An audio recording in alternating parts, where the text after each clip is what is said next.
కలిగి ఉన్నాం, ఎక్కడ మనం పడిపోయాం, ఏ స్థితిలో ఉద్యమానికి వచ్చేవా నాకు అనిపిస్తుంది.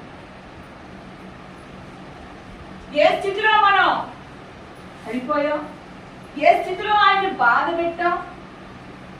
దేవుడు అంటూ ఉంటాడు, అతిక్రమములను అణచిపెట్టువాడు వర్ధిల్లును, వాటిని ఒప్పుకొని విడిచిపెట్టేవాడు వర్ధిల్లుతాడు. దేవుని స్తోత్రం.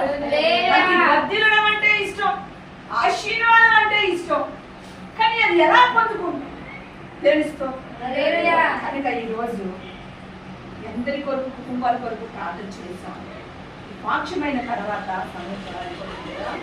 సరే, వాక్యమైన తర్వాత ఒకసారి మీరు మీ జీవితాల్లో ఈ సంవత్సరంలో దేవుని ఎక్కడ నొచ్చుకున్నాం, ఎక్కడ నొప్పించాము, ఎక్కడ దేవానికి బాధాకరమైన పరిస్థితుల్లో మేము వెళ్ళాము అని యోచన కలిగి కన్నీరు కలిసి ప్రార్థించాము.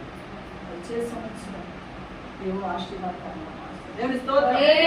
ఎంతకాలమో లేదు కానీ కొన్ని గంటల్లో మనము సంవత్సరంలో కలిసి పెడుతూ ఉన్నాం కనుక ఏ నాటికి ఆ నాటికి చాలా దేవుడు అంటున్నాడు కనుక మళ్ళీ ఇగో ఈ అలవాట్లే, ఈ ఆలోచనలే, ఈ పద్ధతులతోనే వెళ్తే జీవితం వల్ల అలాగే ఉండదు రొటీన్ గా. దేవుడు మనకి మార్పు కావాలి అని అంటే, మనకి ఆశీర్వాదం కావాలంటే, దేవుడితో సమాధానం కావాలంటే, దేవుడి సన్నిధిలో సంతోషంగా ఉండాలి అని అంటే ఇగో పాతవేవి మనల్ని ఏడానికి లేదు. దేవుని స్తోత్రం.